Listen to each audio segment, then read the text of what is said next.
I cheated on my husband and faced unimaginable consequences that changed both our lives forever. I'm telling this fully aware that many will dislike me for my actions and the consequences of my betrayal. Reading my own words is disgusting because I know what I did is unforgivable. I understand too well how needlessly tragic the events were. My hope is simply that my story can be shared with anyone in a relationship, and maybe it prevents future betrayals. Specifically, I hope someone cheating or thinking about it might read this and pause.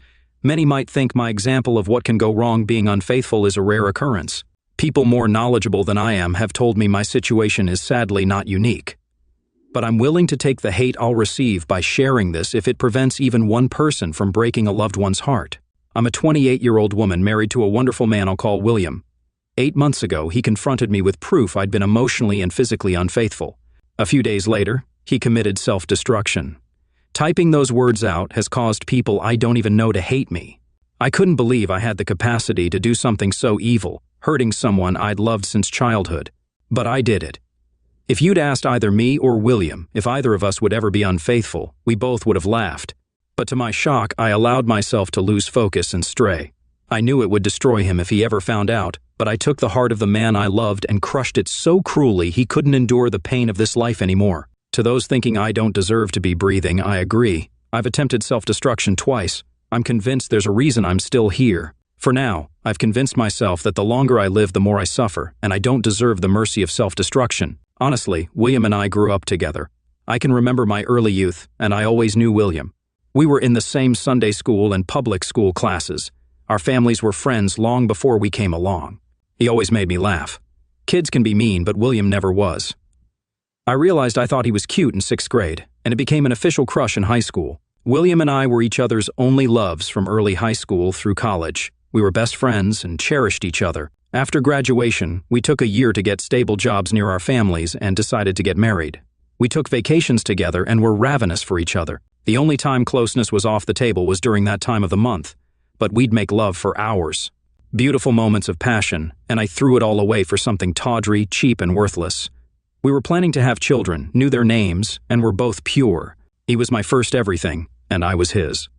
Part of me wishes I could say I had a drunken one-night stand, but no, I got involved with a man inferior to my husband.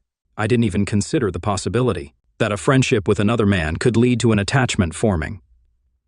My husband and I had a strong marriage. As foolish as it sounds now, we really did. My husband was the epitome of strength, and I was the weak one. Before this, I considered myself a strong woman. It's just that no one ever told me that while our relationship was strong, no relationship is bulletproof. There's not a day that goes by that I don't wish someone had shot me before anything I did became secretive. It's an indisputable fact. The world would be far better with my husband here instead of me. I had many chances to stop it before anything happened, and I had no reason to allow anything to happen. After a brief and heated conversation, he walked out, and I never spoke to him again. I tried to contact him in every way I could think of. I tried so many times just to let him know I'm truly sorry and that I hate what I did. My text to him never showed anything but an unread status to me, so I doubt he read any emails or heard any voicemails. But everyone said I needed to give him space and time to think. 2 nights after William confronted me, at 3:17 a.m., there was a loud knock at the front door. I turned on the lights, thinking it might be someone drunk wanting to curse me out or worse. Then there was another loud knock, and I quickly put on a hoodie before going to the door. When I opened it and saw 2 policemen, I knew they could be there for many reasons, but I instantly understood why they were there. They told me my husband's body had been found due to an apparent self-destruction, and it devastated me. I dropped to my knees, wailing, tearing at my skin and hair as the police tried to calm me down. When the EMTs arrived, I was sitting on the steps, rocking back and forth, repeating apologies. I couldn't make it to the funeral, even if William's family had allowed my family to attend. I was kept sedated for days. The first thing I wanted to do when I got out was visit William's grave, but nobody knew where his parents had him buried, and that hurt deeply. That night, I attempted self-destruction for the first time. I've now been hospitalized twice for attempted self-destruction. I'm not asking for pity. In fact, I don't want it. Nothing can take away this heartache, and nothing can numb it. Part of me wishes I had somehow forced him to see me, just for a moment, to tell him how sorry I am and that I knew our marriage was over. But I didn't get that. No, I didn't deserve it. I have to face the fact that what I did was so vile that making my husband see me might have forced him to take his life even sooner. Many people have said my actions led him to take his life, and I don't doubt it. Until that horrible day, we were incredibly happy. No self-destruction note verified I caused his passing away, but we had been so happy, loving nearly every moment together. To go from that bliss to grief quickly ended him. I ended him. My words, actions, and thoughts betrayed us. Both. Regret doesn't damage you. If it did, I would have died before my husband ever confronted me. When COVID hit, William and I quarantined together. I taught at an exclusive private school, and our salary was assured as long as isolation was needed. William worked from home, making progress on a project. Despite the world's worries, we enjoyed our time together, getting closer. I am truly sorry for those who lost a loved one to the horrible disease, but my husband and I grew closer during those weeks. We joked about others struggling with family time. We simply couldn't get enough of each other. After the first month, we agreed to limit arguments to once a day for about a week. Our only argument during quarantine was about doing laundry just to put clean sheets on the bed again. I cheated on that man, leading him to end his life due to my actions. I hate myself in many ways, but knowing I had it all is the most difficult pill to swallow. My affair with Paul, the lacrosse coach, started innocently during Zoom meetings. No attraction was present when we met face-to-face. There was zero attraction, at least from me, and I didn't sense any lustful attention from him toward me. During that introduction, I learned he was engaged, and I told him I was happily married. No closeness, tension, or anything hinting it would ever be a possibility. The school allowed half the staff and students to attend in person for a week, while the other half used Zoom. The next week, they switched. This was to help with social distancing and the students' feelings of isolation. While eating lunch one day before my next class, I got an email from Paul asking me to edit toasts and jokes for his upcoming wedding. I was used to editing, so it was nothing I felt important enough to tell William. Since it pertained to Paul's wedding, I saw no reason to bore my husband with details about that day. The email included a toast to Paul's parents and to the bride's parents. I took what he said and added a few phrases to tug at the heartstrings of all who attended. The jokes aimed at his brother, who was the best man, were really funny but a bit too crude for my taste at a wedding. I mentioned this when I sent back his edited speeches. He laughed it off, saying I didn't understand his family's sense of humor, which included teasing. This email exchange marked several months of back-and-forth communication, but surprisingly, nothing inappropriate happened until the very end. Throughout our conversations, there was never any flirting or escalation. We did discuss taxes, but our talks were purely scientific and psychological, making even the biggest nymphomaniac in history drier than the Sahara. The discussions about race, politics, religion, science, and sports sometimes got heated. I was called prudish for my tax opinions, but I enjoyed the discussions, confident there was no temptation on either end. All of this occurred during work hours. My husband and I had a landline for emergencies, and once we were home, our smartphones were turned off. Paul didn't even have my number to text until I emailed him with a witty remark late in the day. He asked for my number to counter what I'd sent. Many CO workers had my email, so I didn't think much of it. I genuinely believed Paul had no interest in pursuing me, as he was smitten with his fiancée at the time. However, about a month before their wedding, Paul discovered his girlfriend had been having an affair with her high school boyfriend for over a year. He was shocked and deeply hurt. Unintentionally, I became the person he vented to. I'm not sure when our conversations crossed a line, but I started feeling genuinely sorry for Paul. I despised his fiancée for what she did, and I saw nothing wrong with that. After a particularly tough night for him, he looked frazzled at school, and I could tell he'd been crying. I gave him a hug and he asked if we could talk after school. Since I had a few hours before William got home, I agreed. In hindsight, I realized what drew me into conversations with Paul was a different opinion. William and I had discussed almost every imaginable topic, and I usually knew his response most of the time. I craved surprise or verbal conflict. It was foolish, pathetic, and weak, but that led to the affair. Everything with William was perfect, and we spent every available moment together. I mentioned a coworker named Paul to William, but as nothing was happening, I didn't elaborate, and he saw no reason to pry. When William had to go out of town for 3 weeks, we FaceTimed daily, and I missed him intensely. With sudden spare time, I found myself texting Paul just to pass the time. Instead of occasional conversations, Paul and I often had dinner and drinks before going home. Oddly enough, what led to us becoming physical was me spraining my ankle and the school nurse being unavailable that week. I hurt my ankle and went to Paul, assuming he, as a coach, had numbing spray or an ace bandage. While he was tending to my ankle, I noticed he had an apparent hardness. I was surprised until I realized he could see slightly up my skirt from his position. For a moment, I found it stimulating that I was turning him on. I adjusted myself to see if a slightly better view would arouse him more. He called me out on it, and I laughed, telling him to work out his frustrations with his girlfriend. Suddenly, He kissed me, and I pushed him away. He kissed me again, and this time I didn't resist. We made out for a few minutes before I snapped out of it, hurriedly left his classroom, and sat in my own classroom in disbelief of what had just happened. I didn't intend for it to happen, and I'm sure Paul didn't either. Unsure whether to call William immediately or wait until he got home that night, I spoke to Paul after classes. He apologized, advised me not to bring conflict into my marriage, and suggested we stay friends. With William out of town and focused on work, I didn't want to add more stress. After discussing Tulsa with William that night, I decided to wait until he got home.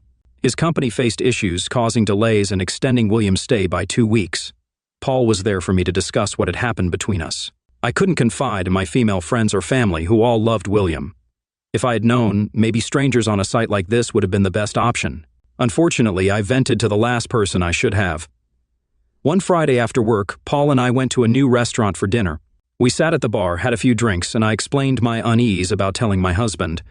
Paul asked how I thought William would take the news, and I suggested he might want to call in sick the next day. I told William. He asked if I thought he would fight Paul, and I said no. However, I knew it would mean the end of Paul and I talking.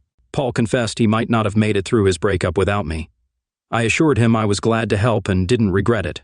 As the realization that our friendship would end sank in, we both felt a bit depressed. We drank too much, and I ended up at Paul's apartment doing more than kissing. As soon as it was over, guilt set in. Yes, it should have set in earlier, but I knew my marriage was over.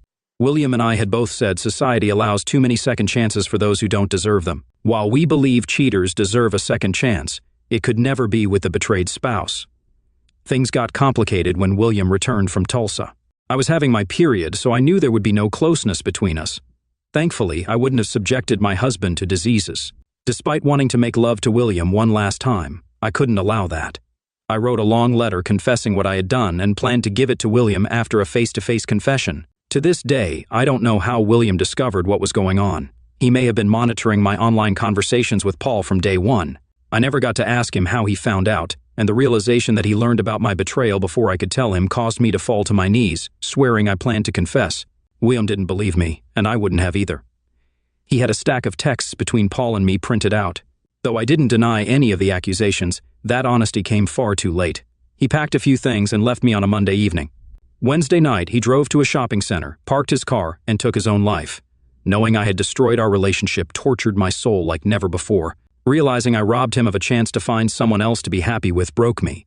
The understanding that I didn't just end my relationship with William, but also every relationship he had or would have filled me with more guilt than I could ever express. I could discuss everything that has occurred since William's passing, but many details might not interest most people. Simply put, his family and mine hold strong negative feelings toward me. My family remains disgusted by my actions, and their disappointment and shame persist. Their love for me endures, but the sense of disappointment and shame will never fade, and rightly so. The outcomes were not what I intended, but when choices lead to pain and suffering, we bear the guilt of causing that grief. I see a therapist twice a week to work through things. Through my therapist, I met someone genuinely helping me sort through my feelings. Years ago, she intentionally set a small fire as a joke, but it quickly spread, causing multiple endings of life. We've discussed various aspects of her story and mine. Things can't be the way they once were, nor should they. To keep living, I need a plan to make the remaining part of my life as meaningful as possible. So, that's essentially my story. If anyone wants to post hate messages and call me a wretched person, go right ahead. If it helps you release your rage, consider me your verbal punching bag. For those who have been cheated on, some of you may have been intentionally betrayed. But those who had a partner just as perplexed about the cheating as you were, listen to my story. It doesn't justify anything I did, quite the opposite. But if it helps you understand that you bear little responsibility for the infidelity, so be it. To unrepentant cheaters, I hope you listen to my cautionary tale and recognize your ability to destroy not just someone else but also your relationships and a significant part of yourself. I know I can't preach or judge anyone but myself. I just hope no one finds their William and loses them or sinks to the depths I did. Most importantly, I want people in great relationships to cherish and never take them for granted. Humans aren't immune to being swayed under the wrong conditions. When we love someone, we carry part of their soul with us. One betrayal makes it impossible for that person to hold that piece of you again. I had my husband's heart in my hands, and now I deserve never to hold it again, nor will he ever hold mine. This life has too much pain without hurting the ones we love. Love is too precious to risk on anything. Update: I cheated. causing my husband to commit self-destruction days after confronting me. This is intended as a final response. William likely didn't read it, and considering he's been dead a year, I doubt it was him. For those trying to psychoanalyze me, I appreciate the effort, even if it was for your own self-interest. Professionals haven't provided a good theory for why I let things happen. I feel like there should be some valid reason why I did what I did too. I just can't come up with one, and it wouldn't be a valid reason if I found one. For those thinking this is fake, I can't fathom a reason to post this other than to warn and perhaps help. It wasn't a karma grab, I've barely responded, so it wasn't for attention. And it certainly wasn't to lift my spirits because I've rightfully been slammed for my betrayal. Admitting to something horrible is not easy. Imagining it never happened doesn't help me, but you all do. I do not keep in contact with Paul and have not heard from him since before William committed self-destruction. The only things I know about him are secondhand from people I worked with. I have no interest in being with Paul or having him in my life in any way. So, those thinking I planned my vile actions to ride off into the sunset with a lacrosse coach, no. Bless you all. May you have stellar lives full of happiness, but most of all, peace. I was married to my wife for 4 years, and our marriage faced challenges due to her struggle with drinks. Even before we tied the knot, I knew she enjoyed drinking, particularly at parties. She was the kind of person who loved to indulge in drinks during social events. We first met at a club where she and her friends were celebrating a birthday. I was instantly attracted to her and approached her in the group. That night, we talked and spent the rest of the evening at the club. After meeting, we went home together because she asked if she could come with me. On that first night, we became faithful. Despite my wife thinking I was only interested in a one-night stand, I felt differently. I genuinely liked her, and our closeness deepened my feelings for her. In the following weeks, we started dating after spending time together at least twice a week for 3 months. At the time, she had just finished college and was working hourly jobs until she could land her desired job. Early on, I knew she had a drinking issue, but I didn't expect it to escalate to the point of needing rehab. After over a year of dating, we got married, officially moved in together, and unfortunately, a year later, she lost her parents and only sibling in a tragic accident. This intensified her emotional struggle, leading her to cope with the pain through excessive drinking. I thought her extreme drinking might be a temporary response to mourning, but it persisted months after the burial. She didn't recover from her family's loss, becoming a shadow of her former self. Despite my efforts to comfort her, she was in a dark mental state. Around the same time, she experienced a breakdown, adding to her emotional turmoil. She stopped working, and the responsibility of caring for both of us fell on me. On days when she wasn't drinking, she displayed aggression and anger over trivial matters. I walked in on my wife making out with a neighbor, and I was really angry. She was drunk, but he seemed sober. I kept the neighbor away and informed his wife.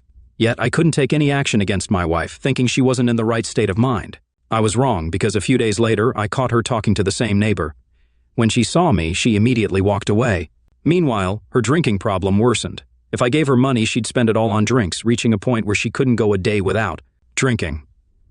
I got frustrated and tired of putting up with her, handling bills alone, and still caring for her. It became overwhelming, so I decided to get her help when there was no other option. I informed her I was taking her to rehab, and after several months of persuasion, she finally went. Seeing a significant improvement, I was relieved to be getting my wife back. As a concerned husband, I finally found peace as she broke free from her bad habits and started rebuilding her life. However, my relief didn't last. One day, while enjoying YouTube at home, my wife announced she was marrying the love of her life. I didn't take it seriously at first and just laughed it off. But when she mentioned her rehab coach, Ryan, I became attentive. According to her, Ryan was the one for her, and they were in love, planning to get married. She praised him for treating her well, talking nicely and more. I was shocked and knew she was going crazy. The Ryan she talked about was already a married man with 2 kids, making no sense. I was sure she didn't come up with the marriage idea on her own, so I confronted Ryan on her next meeting day. When I shared everything my wife said, Ryan said she was delusional. Somehow, my wife had overheard his responses. She'd been eavesdropping on our conversation. Upon hearing him, she left her hiding spot, tears streaming from her eyes. She sobbed like a baby and simultaneously showed me a video of her and Ryan, both with nothing on, in bed and in the bathroom. Ryan had recorded it during their last hotel encounter and sent it to her. She claimed Ryan vowed to divorce his wife so they could marry. When she presented the video, Ryan, angered, berated her, calling her foolish for thinking he'd leave his wife for an unstable woman. His words shattered her heart. I'd never seen my wife cry like that since losing her family. It became clear she truly loved Ryan, even planning to divorce me for him, which deeply saddened me. I was furious with Ryan for exploiting my wife, his client. To give him a taste of his own medicine, I pressed charges using the video as evidence in court. Sharing this is easy because the hurt and heartbreak almost shattered me. Despite the challenges my wife presented, I still loved her and tried to help her return to normal. Unfortunately, she cheated on me in return, planning to divorce me for her rehab coach.